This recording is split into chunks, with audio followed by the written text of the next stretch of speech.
الحمد لله الذي قال في شان حبيبه الكريم عليه التحية والتسليم.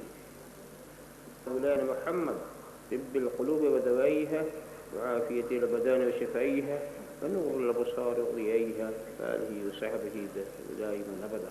سبحان ربك رب العزة عما يصفون وسلام على المرسلين والحمد لله. الحمد لله الذي يبدع الأفلاك والأراضين، والصلاة والسلام على من كان نبيا وآدم بين الماء والطين، وعلى آله وأصحابه الرحمن الرحيم. قال إن كنتم تحبون الله فاتبعوني يحببكم الله. صدق الله مولانا العظيم وصدق رسوله النبي الكريم، ونحن على ذلك لمن الشاهدين والشاكرين، والحمد لله رب العالمين. بارك الله لنا ولكم في القرآن العظيم، ونفعنا إياكم بالآيات والذكر الحكيم، إنه تعالى جواد كريم ملك بر رؤوف رحيم. من علينا ربنا إذ بعث محمدا أيده بأيده، أيدنا بأحمد، أرسله مبشرا أرسله ممجدا، صلوا عليه دائما صلوا عليه سرمدا. اللهم صل على سيدنا مولانا محمد وعلى سيدنا مولانا محمد كما تحب وترضى أن تصلي عليه. ادب گاہیش زیر آسماں زرش نازک تر، نفس گم کردمی آیت جنید و بایزیدی جا، بمصطفیٰ برساں خیش را کہ دی ہمہ اوست، اگر بہو نہ رسیدی تمام بول حبیش. جو ہو ممدوح خود اپنے خدا کا، جو ہو ممدوح خود اپنے خدا کا، بھلا کوئی کرے اس کی ثنا کیا.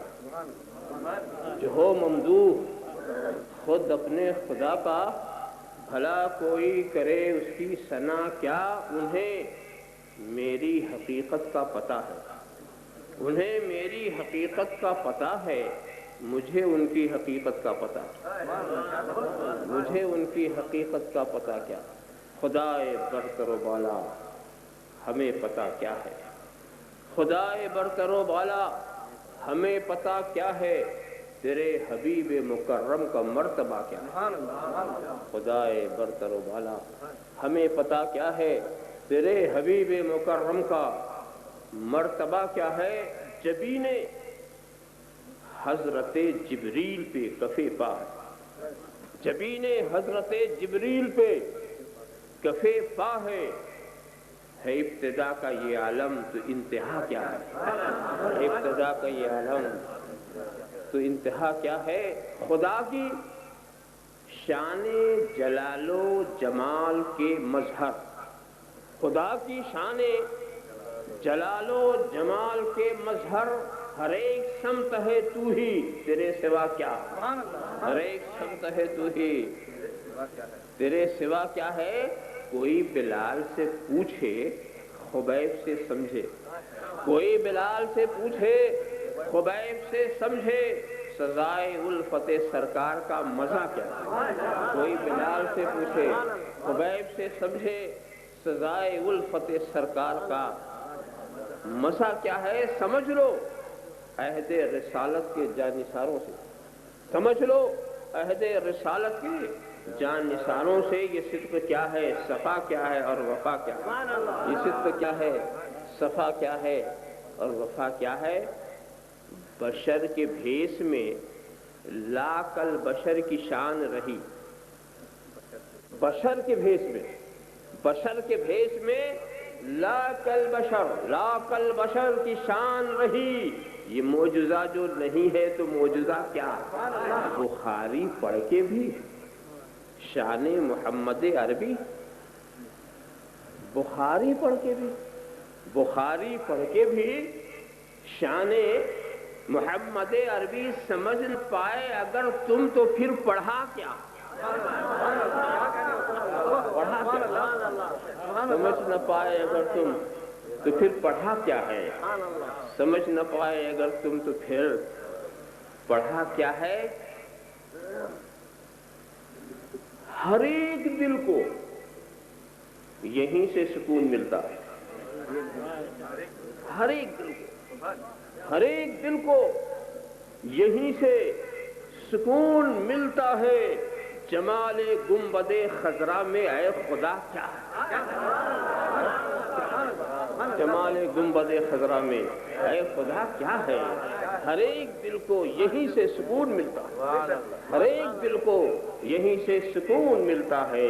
جمال گنبد خضرا میں اے خدا کیا ہے، جمال گنبد خضرا میں اے خدا کیا ہے۔ کرم کرم کی کریمی ہی شان ہے تیری، کرم کرم کی کریمی ہی شان ہے تیری، تیری عطا کے مقابل میری خطا کیا ہے، تیری عطا کے مقابل میری خطا کیا ہے، تیری عطا کے مقابل میری خطا کیا ہے۔ غم فراق نبی میں جو آنکھ سے نکلے، غم فراق نبی میں جو آنکھ سے نکلے، خدا ہی جانے ان اشکوں کا مرتبہ کیا ہے، خدا ہی جانے ان اشکوں کا مرتبہ کیا ہے۔ جو میری جان سے زیادہ قریب ہیں مجھ سے، جو میری جان سے زیادہ، جو میری جان سے زیادہ قریب ہیں مجھ سے، انہیں میں ڈھونڈ رہا ہوں مجھے ہوا کیا ہے، انہیں میں ڈھونڈ رہا ہوں مجھے ہوا کیا ہے، انہیں میں ڈھونڈ رہا ہوں مجھے ہوا کیا ہے۔ فقط تمہاری شفاعت کا آسرا ہے حضور، ہمارے پاس گناہوں کے ماں سوا کیا ہے، ہمارے پاس گناہوں کے ماں سوا کیا ہے۔ کھڑا ہے اختر آسی در مقدس پر، کھڑا ہے اختر آسی در مقدس پر، حضور آپ کی رحمت کا فیصلہ کیا ہے، حضور آپ کی رحمت کا فیصلہ کیا ہے۔ اگر خاموش رہوں میں تو تو ہی سب کچھ ہے، جو کچھ کہا تو تیرا حسن ہو گیا محدود۔ بارگاہ رسالت و عالیہ رسالت میں درود شریف کا نذرانہ عقیدت پیش فرمائے۔ اللہم صلی علی سیدنا مولانا محمد وعلی مولانا محمد کما تحب و ترضى صلی علیہ۔ ایک بار اور حدیث صلاۃ پیش فرما دیں۔ صلی اللہ علی النبی الأمی وعلی صلی اللہ علیہ وسلم صلاۃ و سلام علیک یا رسول اللہ۔ ایک بار اور نذرانہ درود شریف پیش فرما دیں۔ اللہم صلی علی سیدنا مولانا محمد وعلی مولانا محمد کما تحب و ترضى صلی علیہ۔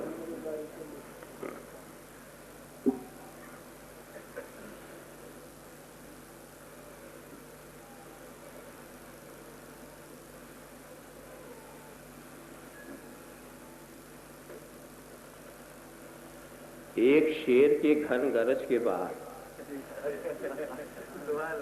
مجھ منحنی انسان کو بٹھا دیا۔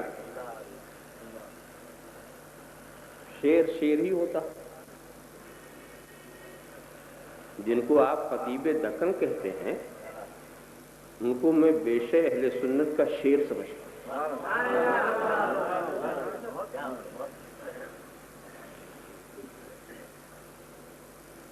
انہوں نے اپنے جس انداز میں جو کچھ کہا، اگر آپ نے اسے سمجھ لیا تو اب آگے مجھے کچھ کہنے کی ضرورت نہیں، مگر اب بٹھا دیا گیا۔ اور جناب والا ویسے تو 12 بجے بیٹھتے ہوئے میں ڈرتا اس لیے کہ اس وقت میرا پروگرام ختم ہوتا ہے جب انہوں نے شروع کرایا۔ یہ وقت بڑا نازک ہوتا ہے۔ 12ویں والے بیٹھے بہت ہی ڈرتا ہوں۔ 12 بجنے میں کچھ کمی تھی، اس کمی کو مولانا شمس الدین نے پورا کر دیا۔ طے کیا تھا کہ 12 سے پہلے بیٹھنے نہیں دیں گے، مگر ابھی خطیب دکن نے اشارہ کیا تو ذہن ادھر چلا گیا کہ جناب 12 کسی کے لیے کچھ بھی ہو، ہمارے لیے بہت مبارک، بہت مبارک، بہت مبارک۔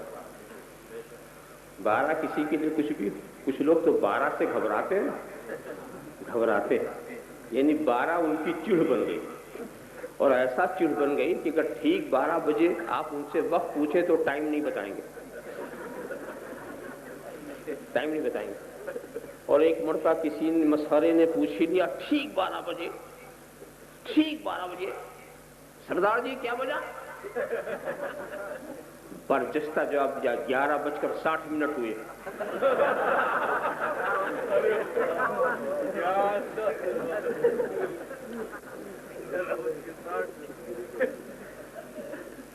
جہاں لوگوں کا سفر آخر ہوتا وہاں سے ہمارا سفر شروع ہوتا، سفر شروع ہوتا۔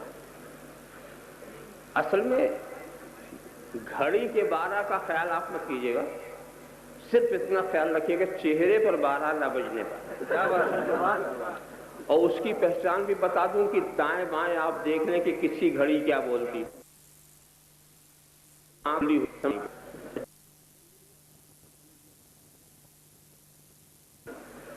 اور اس کے بعد جب اگر سر کسی طرف ڈھل گیا تو اب ایک کی طرف سوئی جا رہی ہے، تو دائیں بائیں آپ دیکھ سکتے ہیں۔ ویسے مجھے یقین ہے کہ یہی قوم ایسی ہے جس کے 12 کبھی نہیں بجتے، یہی قوم ایسی جس سے میں مخاطب ہوں۔ یہ عجیب قوم ہے، اس پر اللہ کی رحمت ہے، اس کے 12 کبھی نہیں بجتے، کبھی نہیں بجتے۔ جب میدان کربلا میں 12 نہیں بجے، جب بدر و حنین میں 12 نہیں بجے، جب غزوہ خندق میں 12 نہیں بجے، اب کون سی مصیبت ہے جو ہمارے 12 بجا دے؟ اب کون سی مصیبت آئے گی اس سے بڑھ کر کے جو ہمارے 12 بجا دے؟ تو 12 تو اسی قوم کو نہیں بجتی۔ اور سرکار نے بھی ایسی ہی مثال دی اس قوم کی کہ جانتے ہو مومن کی مثال ایک درخت کی ہے۔ حضرت عبداللہ ابن عمر کے ذہن میں بات آ گئی تھی مگر ادباً عرض نہیں کیا، صحابہ کا طریقہ تھا، سرکار کی زبان سے سننا چاہتے تھے۔ سرکار نے فرمایا یہ نخلا،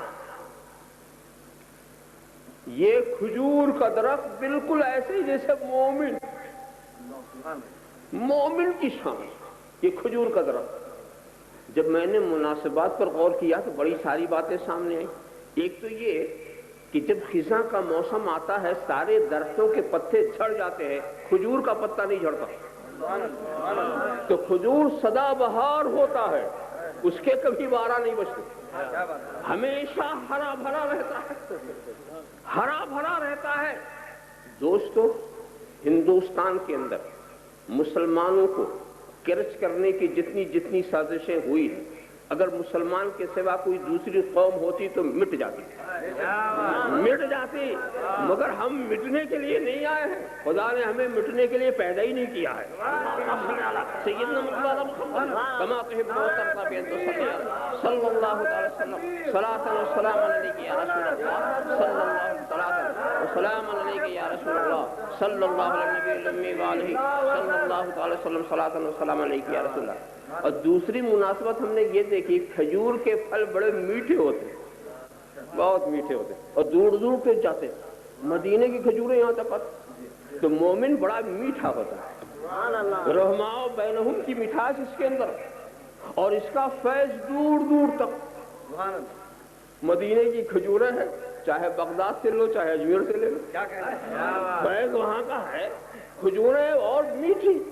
اور تیسری مناسبت ہم نے یہ دیکھا کہ کھجور کے جو پتے ہیں بڑے نکیلے ہوتے ہیں، بڑے نکیلے ہوتے ہیں، گویا کھجور کھانا ہو تو شرافت سے کھا لو، الجھو نہیں،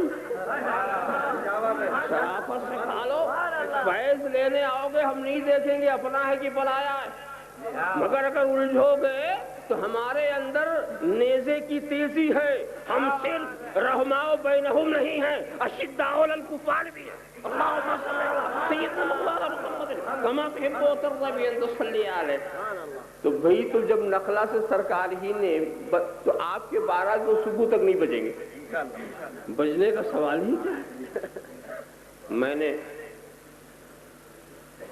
جس آیت کریمہ کو آج کے لیے سرنامہ بیان قرار دیا ہے،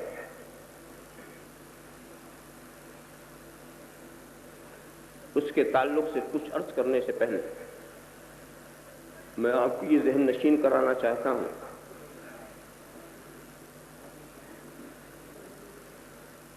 کہ دعویٰ کرنے والے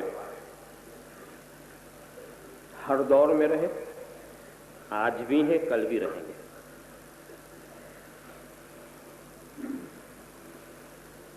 دعویٰ کرنا اتنا آسان ہے کہ پاگل بھی دعویٰ کرتا ہے، اور پاگلوں کی ایک خاص پہچان یہ ہے کہ وہ اپنے سوا سب کو پاگل سمجھتا ہے۔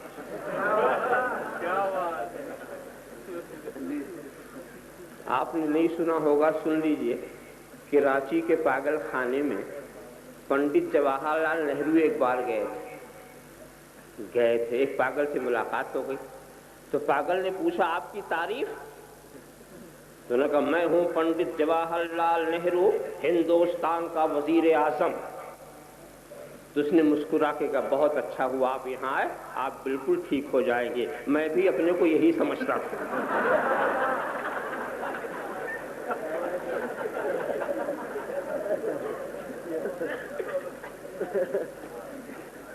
اتنا آسان کام ہے دعویٰ کرنا، مگر دوستو مشکل ہے دلیل دینا۔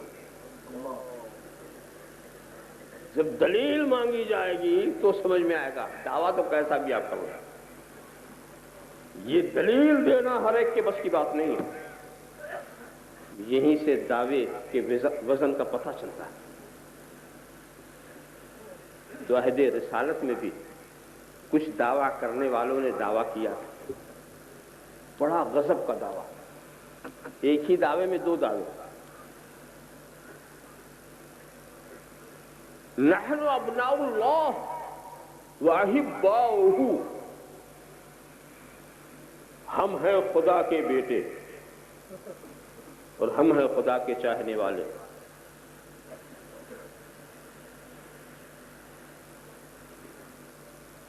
اب اسلام کہتا اپنے دعوے کی دلیل دے، مگر دلیل مانگنے میں احتیاط دیکھو، دعویٰ دو ہے اور دلیل صرف ایک دعوے کی مانگی جا رہی ہے۔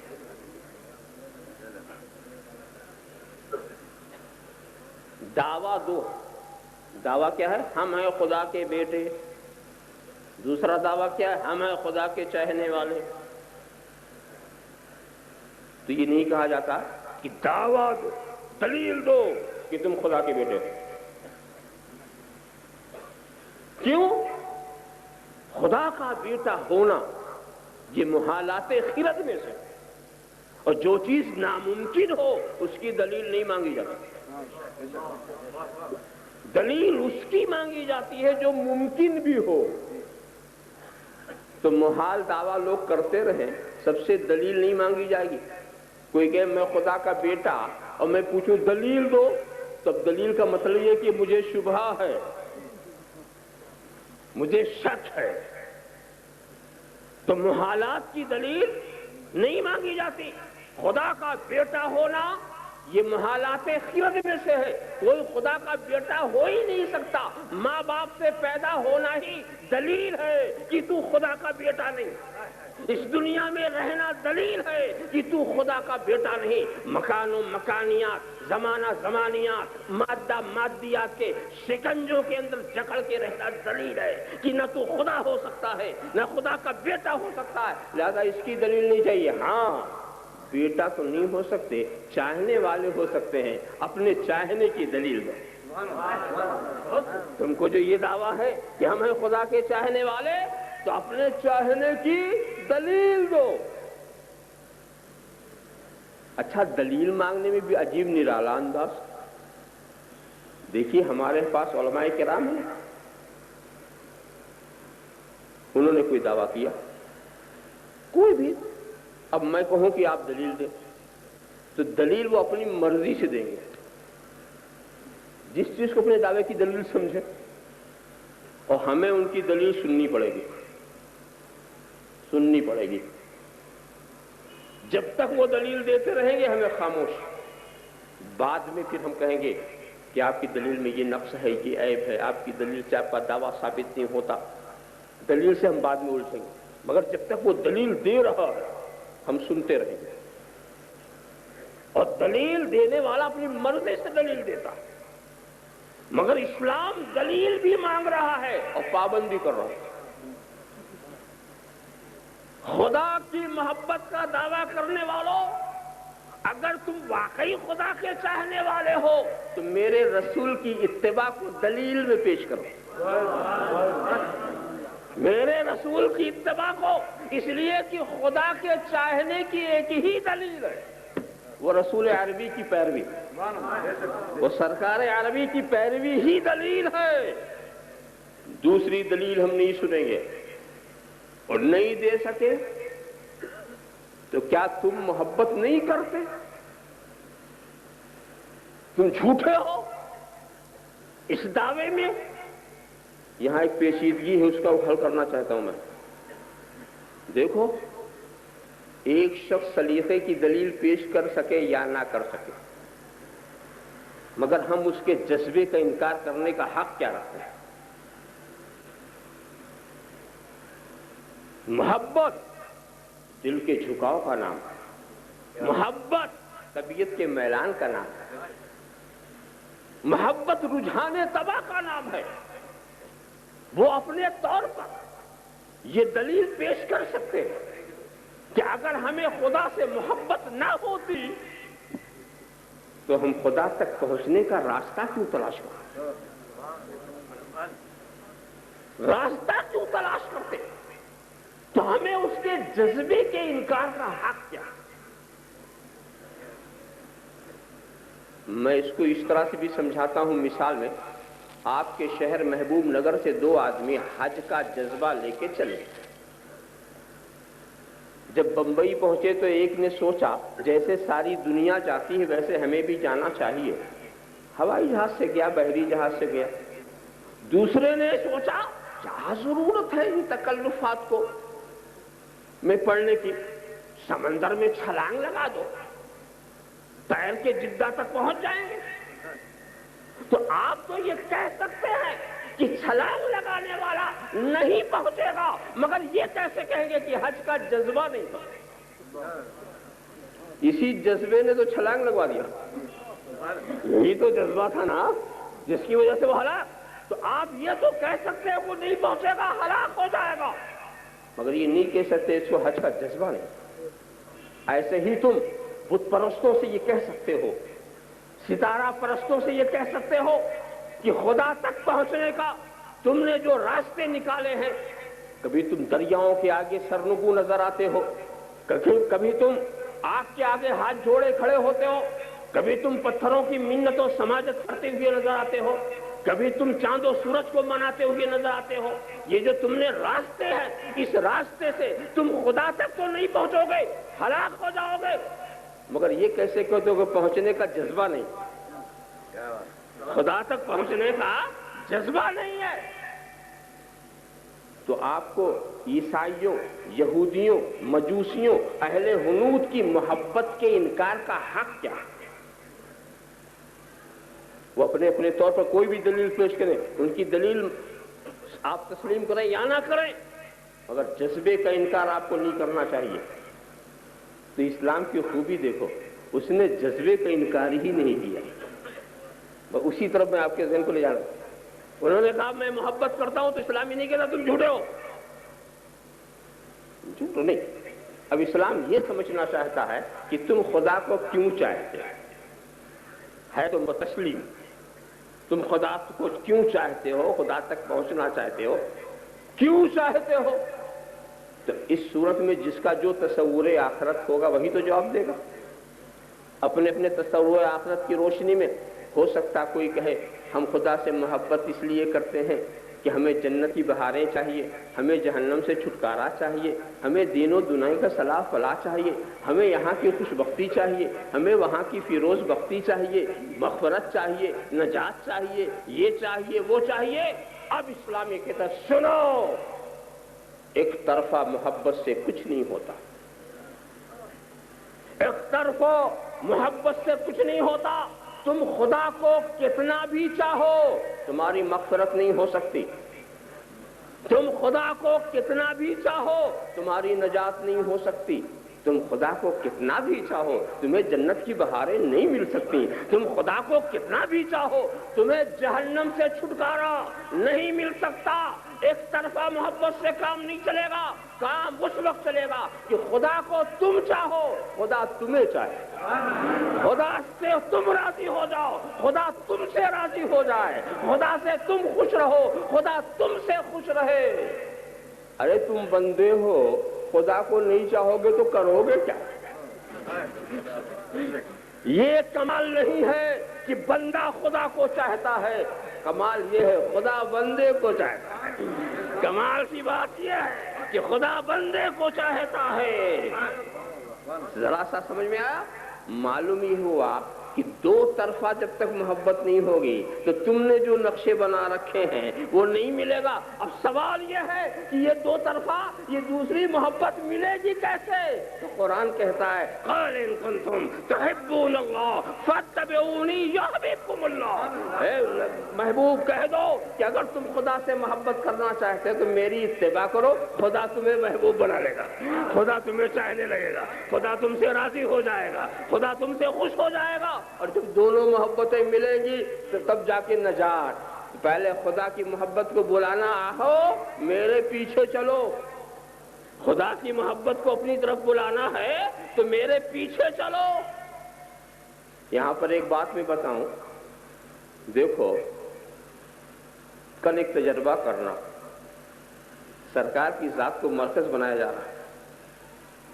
تجربہ یہ کرنا کہ سامنے قد اعظم آئینہ لگا لینا, دور کھڑے ہو کر دیکھو تو اس میں تمہاری تصویر نظر آتی ہے نا, اور تمہاری ہی ہے نا. جا اس کو بلاؤ, دیکھیں تمہارے بلانے سے آتی ہے کہ نہیں. وہ تمہاری چیز ہے, بلاؤ نا. تو جب آپ نے بلانا شروع کیا تو ہم اس کو ادھر بلاتے ہیں, ایسا لگتا ہے وہ ہمیں بلا رہے. تو ہم نے سوچا ایسا کیجیے کہ اس کو لالچ دو, شاید لالچ میں آ جائے. تو آپ نے ادھر سے جب لالچ دینا شروع کیا تو پتا چلا وہ تمہیں خود ہی لالچ دے رہی, اب بھی نہیں آ رہی. خوف دلاؤ شاید آ جائے. ہم خوف دلاتے تو وہ بھی خوف ہمیں دلا رہی. اس پر بھی نہیں, زور خطابت سے بھی کام نہیں چل رہا.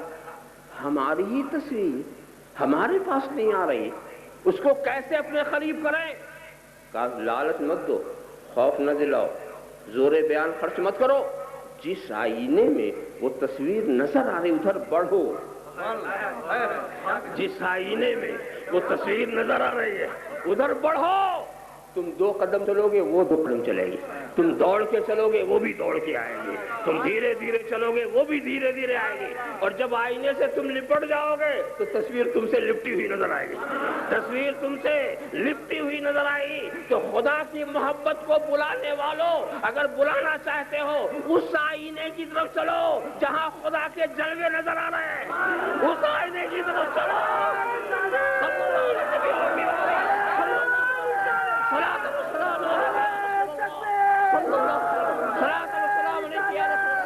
چلو تیزی سے چلو, دوڑ کے چلو. ادھر تم آئینے رسالت کی طرف چلو گے, رحمت ادھر سے آئے گی, خدا کی محبت آئے گی. تم دوڑ کے چلو گے, محبت دوڑ کے آئے گی.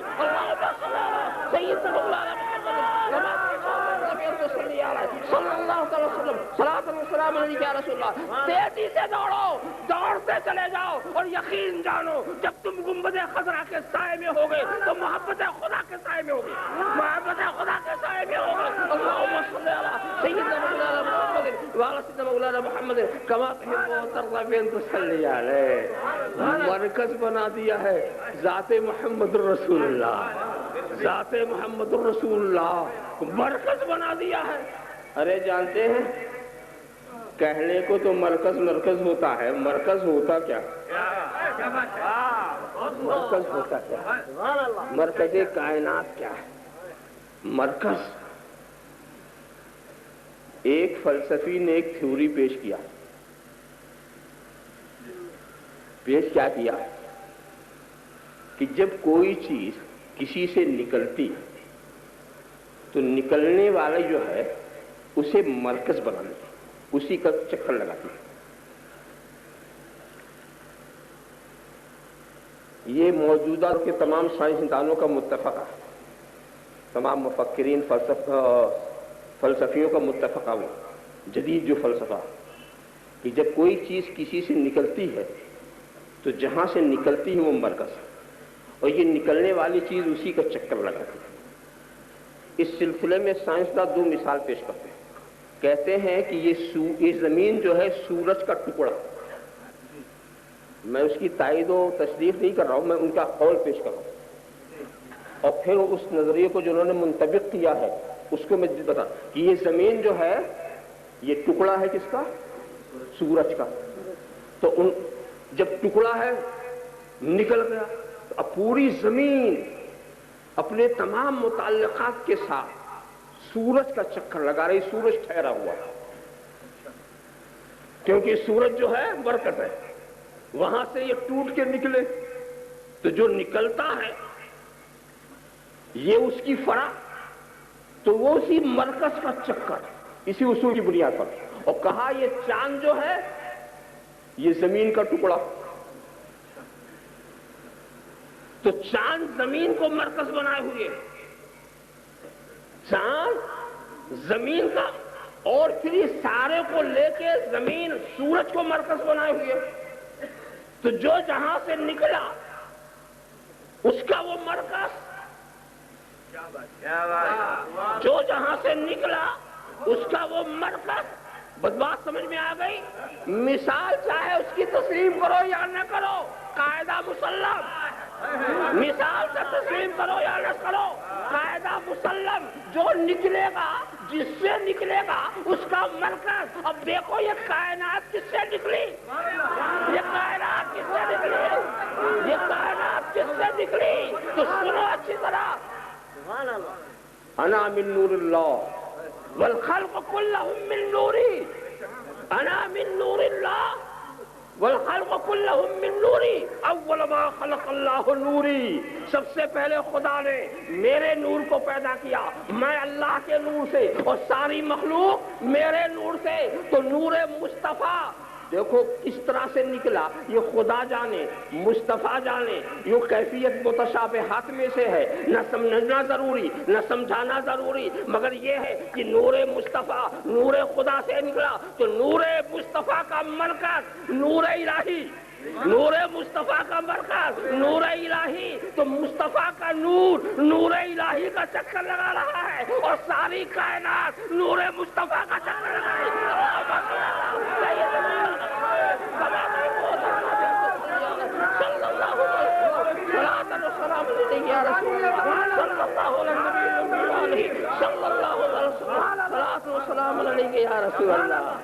سارا نور چکر لگا رہا ہے۔ ارے میں آپ کو بتاؤں نا، ساری کائنات نور مصطفیٰ، ساری، میں آپ کو ایسی مثال دوں کہ سرکار بادس خدا بزرگ توئی، قصہ مختصر، اللہ کے بعد تو دوسرے نمبر والے ہوئے، تو یہ دو نمبر بھی عجیب ہوتا۔ آداد میں عدد کہاں سے شروع کرتے ہیں آپ؟ عدد کہاں سے شروع کرتے ہیں؟ ایک سے، یہی تو آپ کو بھی معلوم ہے، یاد رکھیے ایک کوئی عدد نہیں، عدد دو سے شروع ہوتا ہے۔ عدد جو ہے، جو علم العداد سے واقف ہے، عدد دو سے شروع ہوتا ہے، اس لیے عدد جو ہے اپنے حاشیتین کا نصف ہوتا، ہر عدد نصف و مجموع الحاشیتین۔ اب دو سے پہلے کیا ہے؟ ایک، اور دو کے بعد کیا ہے؟ تین، تین ایک ملایا کتنا ہوا؟ چار، چار کا آدھا دو۔ ہر عدد اپنے حاشیے کے مجموعے کا آدھا ہوتا ہے۔ اب تین کو، تین سے پہلے دو، تین کے بعد چار، چار دو ملایا چھ، چھ کا آدھا تین، چار جو ہے اس سے پہلے تین، چار کے اوپر پانچ، پانچ تین آٹھ، اس کا آدھا چار، پانچ کے پہلے چار، اس کے اوپر چھ، چھ چار دس، 10 کا آدھا 5. تو ہر عدد اپنے حاشیتین کا آدھا ہوتا ہے. مگر 2 کا معاملہ ایسا ہے کہ اوپر 3 ہے، پہلے کچھ بھی نہیں. کیا بات ہے؟ اس کا کوئی حاشیہ نہیں، اس کا کوئی حاشیہ نہیں، لہذا وہ عدد بھی نہیں، وہ عدد بھی نہیں. اور یہ سارے اعداد جو ہیں اس 2 کے محتاج ہیں. یہ سارے اعداد اپنے وجود میں 2 کے محتاج ہیں. سارے اعداد یعنی 3 میں سے 2 نکال دو، 3 نہیں رہتا. 4 میں سے 2 نکال دو، 4 نہیں رہتا. 5 میں سے 2 نکال دو، 5 نہیں رہتا. 6 میں سے 2 نکال دو، 6 نہیں رہتا. اس 2 کو کسی عدد سے نکالو، اس کی حقیقت بدل جاتی ہے، اس کی حقیقت بدل جاتی ہے.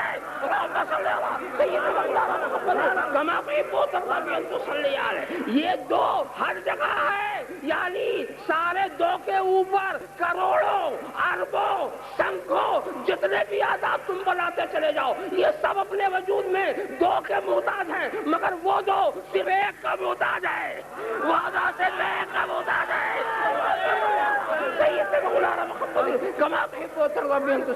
اور یہ 2 صرف 1 کا محتاج ہے. اس سے پہلے صرف 1 ہے، اس سے پہلے صرف 1 ہے، اور وہ 1 کسی کا محتاج نہیں. اس کے پہلے 0 ہے. اللہم صلی علی سیدنا مولانا محمد کما تحب وترضى صلی اللہ تعالی وسلم. صلاۃ و سلام علیک یا رسول اللہ. ویسے بھی آپ سمجھ لیں، مقام بھی منزل دیکھیں تو اب رسول کی ذات ہر ایک کے وجود کا مرکز، اور ساری کائنات گردش کر رہی ہے نور مصطفیٰ کے ارد. ساری کائنات. مگر ایک بات بتا دوں، دوڑ 2 طرح کی ہوتی ہے. دوڑ ایک سیدھی اور ایک گھومنے والی.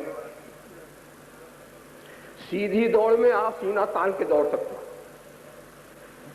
مگر جب گھومے ہوئے تو آپ کو خم ہونا پڑے گا، جھکنا پڑے گا. بغیر جھکے دائرے والی دوڑ نہیں ہو سکتی، بغیر جھکے دائرے والی دوڑ نہیں ہو سکتی.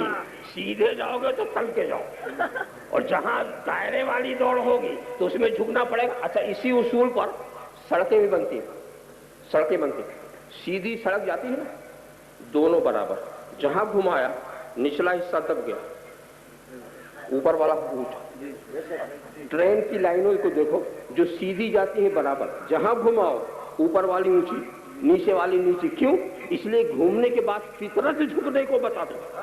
فطرت کہتی جھکاؤ، لہذا اتنے جھکنے کا لحاظ پہلے سے کہیں ایکسیڈنٹ نہ ہو جائے. اگر برابر رکھ لیا تو ٹرین پٹری کے باہر ہوگی.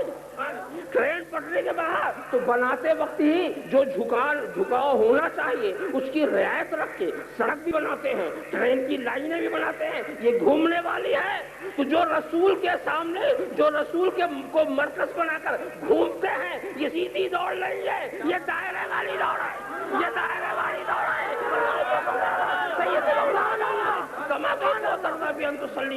اور صلی اللہ علیہ نبی علیہ صلی اللہ علیہ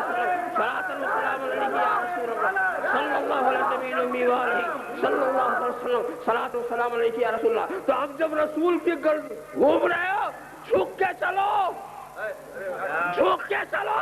ایک شخص کو جھکایا گیا تھا، نہیں جھکا. ایک کو جھکایا گیا تھا، نہیں جھکا. وہ اکڑ کے چلنا چاہ رہا تھا، اکڑ گیا. وہ اکڑ کے چلنا چاہ رہا تھا، اکڑ گیا. اور جو جھک کے گھوم گئے وہ بچ گئے. اللہم صلی علی سیدنا مولانا محمد کما تحب وترضى صلی اللہ علیہ نبی علیہ صلی اللہ علیہ وسلم. صلاۃ و سلام علیک یا رسول اللہ. یہ بھی بڑی خوبی ہے. کچھ اتفاقات عجیب ہے. ابتدا 2، عدد کی ابتدا، اور اکائی کی انتہا 9. اکائی کی انتہا کہاں؟ 9. اب اس کے بعد کوئی نئی شکل عدد کی نہیں بنتی. اب اسی کو ملا اور بناتے جاؤ. یہی 2 سے 9 تک کو کام کرو. کتنی لمبی چوڑی بنا، یہ 2 اور 9، یہی 2 اور 9 ملاتے جاؤ، شکلیں بناتے جاؤ. تو ابتدا 2، انتہا 9. میں نے لکھا ابتدا 2، انتہا 9، 92 تیار. 92 تیار. یہی اس میں محبت کا عدد ہے. اس میں محمد کا عدد یہی ہے. ذرا سا آپ خیال کرتے چلے جائیں اور آپ یہ سوچیں گے یہ عدد ہے, زیرو کا کیا کام ہے؟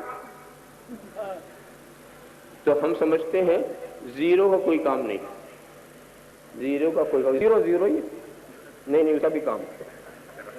زیرو کس لیے ہوتا ہے؟ دیکھیے زیرو کا کام اپنے کو پہچان کرانا نہیں, اس عدد کے مقام کو بتانا ہے جس کے داہنی طرف یہ لگا ہوا. دیکھو اب ایک ہم نے لکھ دیا, آپ کو کیا پتا یہ دہائی والا ایک ہے کہ سینکڑے والا ایک ہے کہ ہزار والا ایک ہے کہ لاکھ والا, کیا پتا؟ نہیں پتا. ایک نا, ایک زیرو لگا دیا پتا چلا یہ دہائی والا ہے, دو زیرو لگا دیا میں یہ سینکڑے والا, تین زیرو لگا دیا یہ ہزار والا, اور بڑھا دیا یہ 10,000 والا, اور بڑھا دیا یہ لاکھ والا. تو زیرو کا کام کیا؟ خود تو زیرو مگر پہچان کرا رہا ہے, پہچان کرا رہا ہے, خود تو زیرو ہے پہچان کرا رہا. اور سنو یہ پہچان کرانے والا زیرو, یہ پہچان کرانے والا زیرو کروڑوں مل کر ایک نہیں بن سکتے. یہ پہچان کرانے والا زیرو کروڑوں مل کر کے ایک نہیں بن سکتے. تو سمجھ لو اگر کوئی ایک ہے تو وہ مصطفیٰ ہے, بقیہ ساری کائنات زیرو ہے.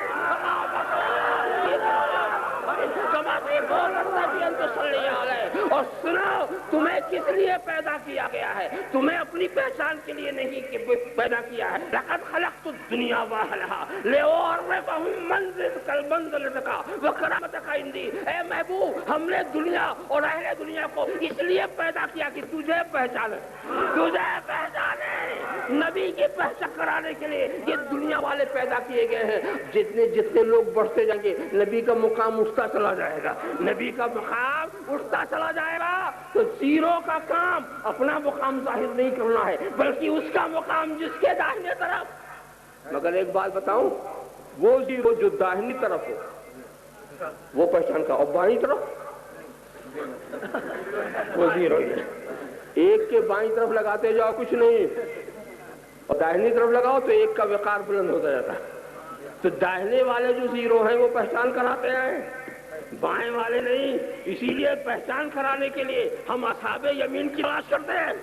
یہ داہنے زیرو ہے, یہ داہنے والے ہیں جو پہچان کراتے ہیں. اسی لیے بائیں والے نہ اپنی پہچان رکھتے ہیں نہ اس کی پہچان رکھتے ہیں. جو بائیں والے زیرو تو وہ بھی ہیں مگر بائیں والے زیرو ہیں. وہ اصحاب یمین نہیں, اصحاب شمال ہے. اللہم صلی علی سیدنا مولانا محمد وعلی سیدنا مولانا محمد کما تحب و ترضى بأن تصلی علیہ. کہنے کی بات یہ ہے کہ خدا کی محبت کو بلانا چاہتے ہو مصطفیٰ کے پیچھے چلو. خدا کو اپنی مرضی سے راضی کرنے کی کوشش مت کرو. یہاں پر ایک بہت بڑا مسئلہ ہے اور میں چاہتا ہوں کہ ایک ایسا ضابطہ آپ کو دوں کہ ہر سوال کا جواب ہمارا عام آدمی دے سکے, جس کی طرف ہمارے شیر دکن نے اشارہ بھی کیا. معمولات اہل سنت کا جو مذاق اڑاتے یہ ناجائز, یہ ناجائز, یہ ناجائز, یہ ناجائز. اور جو ناجائز کہنے میں ہر سائز کا آدمی بولتا, اتنا بڑا ہو, اتنا بڑا ہو, اتنا بڑا ہو. جو ناجائز کا ترجمہ بھی نہیں جانتا وہ بھی ناجائز بولتا. اب چاہتا ہوں کہ یہاں پر میں آپ کو یہ سمجھا دوں کہ یہ جائز اور ناجائز کا فلسفہ کیا ہے. ضابطے کے طور پر جائز اور ناجائز کا فلسفہ کیا ہے. پہلے میں آپ سے پوچھوں گا کہ اسلام کس لیے آیا, اسلام کے آنے کا مقصد کیا, یا کوئی بھی دین کس لیے آتا. کیا اسلام اس لیے آیا ہے کہ دنیا میں جتنے جائز کام ہیں وہ تم سے کرائے؟ سوچتے جائیے گا. اور ایک بھی چیز ذہن سے محو نہ ہونے, دنیا میں جس کام میں سب کیوں کر. مثال کے طور پر حلال کمائی سے جو روٹی آپ نے حاصل کی ہے وہ کہاں جائز ہے کہ نہیں؟ جائز ہے نا, روٹی کھانا جائز, مگر اگر کوئی بنگالی مسلمان زندگی بھر روٹی نہ کھائے تو نہ قبر میں پوچھا جائے گا نہ حشر میں کہ جب میں نے دیا تھا تو نے کھایا کیوں نہیں.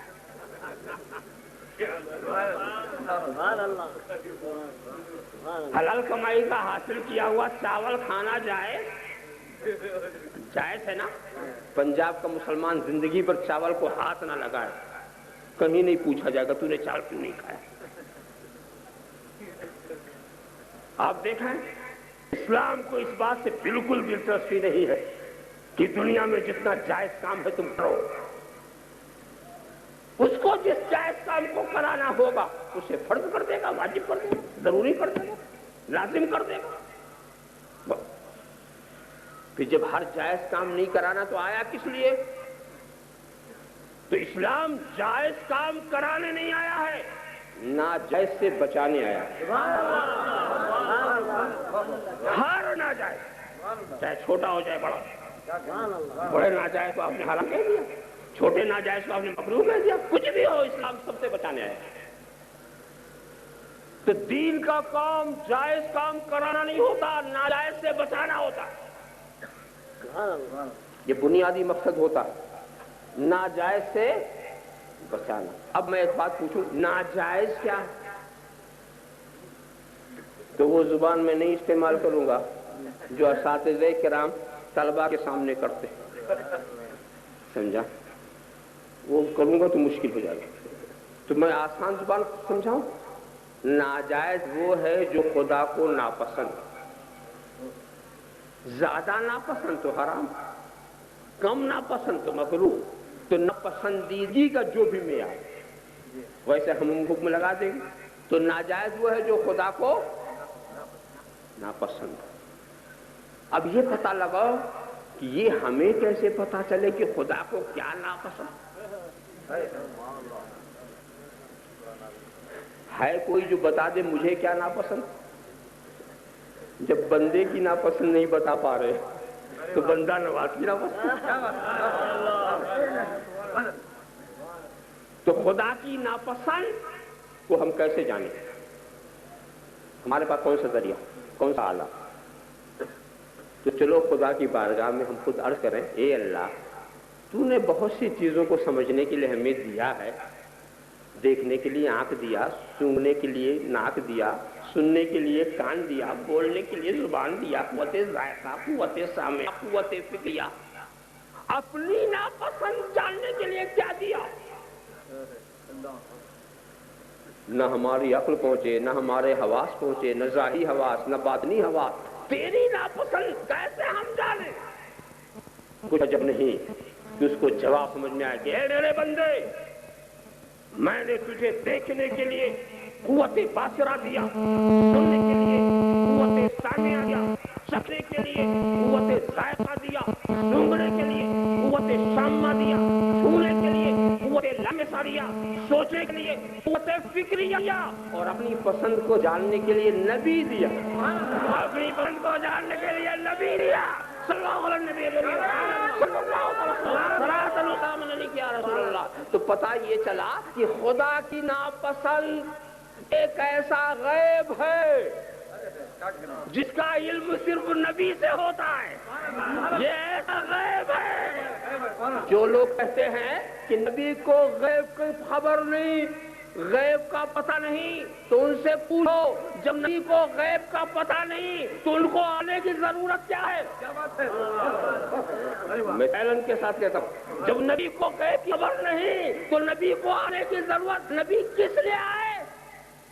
آپ نبی کھانا پینا سکھانے آئے, نبی جاگنا سکھانے آئے, نبی اٹھنا بیٹھنا سکھانے آئے. نبی تجارت و زراعت کے طریقے غلط ہے اس لیے بھی آئے. اگر اس لیے آنا تھا نبی کی ضرورت نہیں. کیوں؟ ہمیں کھانے پینے کا ڈھنگ معلوم ہے, ہم سے جاگنے کا طریقہ جانتے ہیں, آسائش حیات کی ساری شاہراہیں کھلی ہوئی ہے.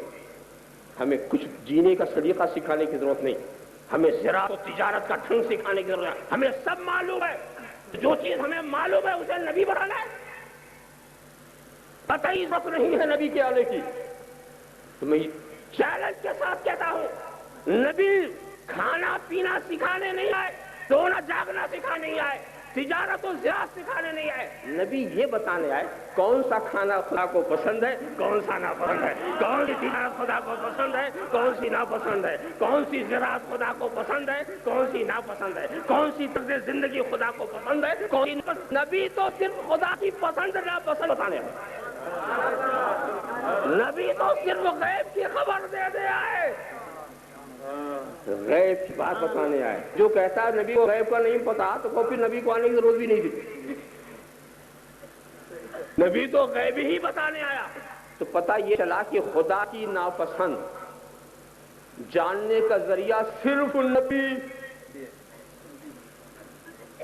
صرف نبی، ہمارے لیے تو جاننے کا ذریعہ صرف نبی۔ تو یہ ہو سکا کہ حضرت آدم 100 باتیں خدا کو ناپسند ہوں، 100 باتیں خدا کو، حضرت آدم اس میں کچھ بتا دے، 10 بھی بتا دے خدا کے حکم کی روشنی میں، اور باقی نہ بتائیں، کیوں؟ بعد میں حضرت نوح آئیں گے، وہ کچھ بتا دیں گے، وہ بتا دیں گے، حضرت نوح کچھ بتائیں نہ بتائیں، کیوں؟ بعد میں حضرت خلیل آنے والے ہیں، کچھ کمی وہ پوری کر دیں گے، وہ بھی کچھ بتائیں کچھ نہ بتائیں، کیوں؟ بعد میں کلیم آنے والے ہیں، جو یہاں کمی ہے وہ پوری کر دیں گے، وہ بھی کچھ بتائیں کچھ نہ بتائیں، کیوں؟ بعد میں مسیح آنے والے ہیں، جو کمی ہے وہ پوری کر دیں گے، اور حضرت مسیح کے لیے بھی گنجائش ہے کہ کچھ بتائیں کچھ نہ بتائیں، اس لیے بعد میں آخری نبی آ رہا ہے، جو کمی یہ چھوڑیں گے وہ پوری کرے گا، مگر ہمارے نبی کے لیے گنجائش نہیں۔ نبی کے فریضہ نبوت میں یہ بات آتی ہے کہ اگر خدا کو 100 بات ناپسند ہے تو نبی بتا کے جائے، نبی بتا جائے، اگر 99 بتا دیا تو ایک کو بتانے کے لیے کون نبی آئے گا؟ اس ایک کو بتانے کے کون نبی آیا؟ تو نبی کے فرائض نبوت میں یہ ہے کہ وہ 100 باتیں جو خدا کو ناپسند ہیں وہ نبی بتا کے جائیں، لکھ جائیں، لسٹ بنوا کر کے جائیں، اور اگر نہیں کرتے تو دین نامکمل ہے، دین نامکمل ہے، اور خدا نے تکمیل کی سند دے دی، خدا نے تکمیل کی سند دے دی۔ پتہ یہ چلا نبی نے دین کو نامکمل نہیں کیا، جو باتیں خدا کو ناپسند تھی نبی نے بتا دیا، اب اضافے کی ضرورت نہیں،